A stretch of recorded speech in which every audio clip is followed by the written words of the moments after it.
दोस्तों, पक्षियों को तो आपने उड़ते देखा ही होगा। पक्षियों की आंखें इतनी तेज होती हैं कि कितनी ही ऊपर से अपने शिकार को देख लेते हैं। कई तरह की कलाबाजी भी दिखाते हैं, यहां तक कि पानी के अंदर से भी मछली पकड़ लेते हैं। दोस्तों, यह तो थी पक्षियों की बात। अब बात करते हैं जमीन पर रहने वाले जानवरों की। अधिकतर जमीन पर रहने वाले जानवर पानी में बड़े ही आराम से तैर लेते हैं। दोस्तों, क्या हो कि जानवर भी उड़ने लगे? अरे हैरान मत होइए, यह सच है। इस वीडियो में हम आज आपको कुछ ऐसे ही जानवरों से परिचित करवाएंगे जो उड़ना जानते हैं। तो आइए शुरू करते हैं उड़ने वाले जानवरों का यह सफर। इससे पहले अगर आप चैनल पर नए हैं तो प्लीज चैनल को सब्सक्राइब कीजिए और अगर वीडियो अच्छी लगे तो लाइक भी करना ना भूलें।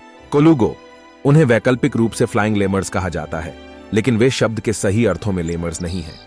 दक्षिण पूर्व एशिया में पाया जाने वाला कोलुगो 230-330 फीट की दूरी तक उड़ने की अपनी क्षमता के लिए जाना जाता है। उनका हल्का शरीर, लंबे पतले अंग, मध्यम लंबाई की पूंछ और तेज पंजे उन्हें अच्छे ग्लाइडर बनाते हैं। फ्लाइंग फिश, वे संचालित उड़ान नहीं भर सकते। हालांकि वे 35 मील घंटे से अधिक की गति से पानी से बाहर निकलते हैं और सतह पर लगभग 650 फीट तक सरकते हैं। उनके पंख जैसे पेक्टोरल पंख उन्हें काफी दूरी तक आसानी से सरकने में मदद करते हैं। इन मछलियों का सुव्यवस्थित शरीर और बड़ी पूंछें होती हैं जो पानी की सतह पर पहुंचने पर उन्हें गति पकड़ने में मदद करती हैं। पैराडाइज ट्री स्नेक, ये आर्बोरियल सांप अपने शरीर को सख्त और छपटा करके पेड़ के ऊपर से उड़ सकते हैं। धीमी गति की फोटोग्राफी ने उड़ान के दौरान सांप के शरीर की लहरदार गतिविधियों को कैद किया, जबकि उसका सिर स्थिर रहा।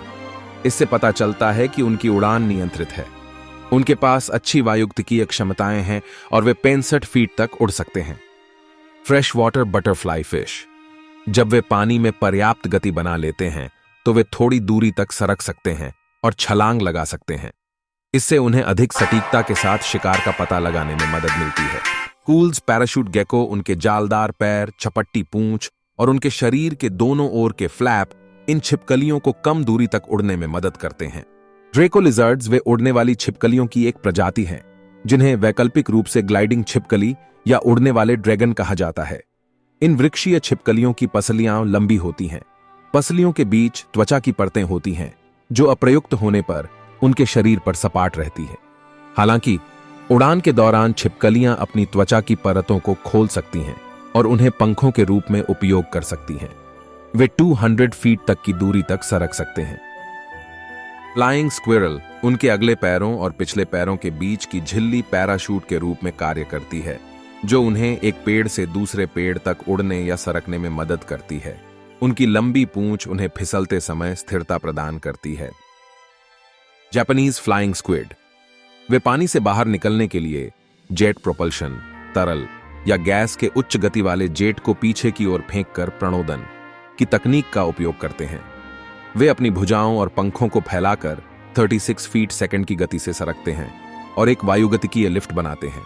वॉलेसेस फ्लाइंग फ्रॉग, उनके शरीर के दोनों ओर ढीली त्वचा की उपस्थिति और उनके पैर की उंगलियों पर बढ़ी हुई झिल्लियां उन्हें 50 फीट या उससे भी अधिक तक आसानी से सरकने में मदद करती हैं।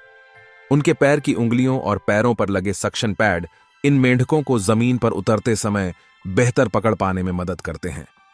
सिफाका स्तनपाई, इनके पास झिल्ली होती है। सिफाका, उनकी भुजाओं के अंदर झिल्ली होती है जो उन्हें 30 फीट से अधिक की दूरी तक उड़ने में मदद करती है। हाफ बीक, वे पानी की सतह से ऊपर उड़ने और जलीय शिकारियों से बचने के लिए अपने बड़े पेक्टोरल पंखों को पंखों के रूप में उपयोग करते हैं। फ्लाइंग फेलेंजीज, इस जीनस की 8 प्रजातियां हैं, जैसे चीनी ग्लाइडर, गिलहरी ग्लाइडर और सवाना ग्लाइडर। उनके पास एक त्वचा की तह होती है जिसे ग्लाइडिंग झिल्ली कहा जाता है, जो उन्हें ग्लाइडिंग के दौरान अपने शरीर को आसानी से उठाने में मदद करती है। ग्रेटर ग्लाइडर, उनकी लंबी पूंछ, लंबे अंग और उनकी कोहनी तक फैली एक फिसलने वाली झिल्ली होती है जो उन्हें काफी दूरी तक उड़ने में मदद करती है। डेविल रेज, वे पानी की सतह से छलांग लगा सकते हैं और काफी समय तक हवा में रह सकते हैं। वे ज्यादातर यह गतिविधि उन परजीवियों को खत्म करने के लिए करते हैं जो अक्सर उनकी त्वचा पर चिपके रहते हैं। बैलूनिंग स्पाइडर्स, गुब्बारा मकड़ी की कुछ प्रजातियों में देखा जाता है, जैसे केकड़ा मकड़ियों में।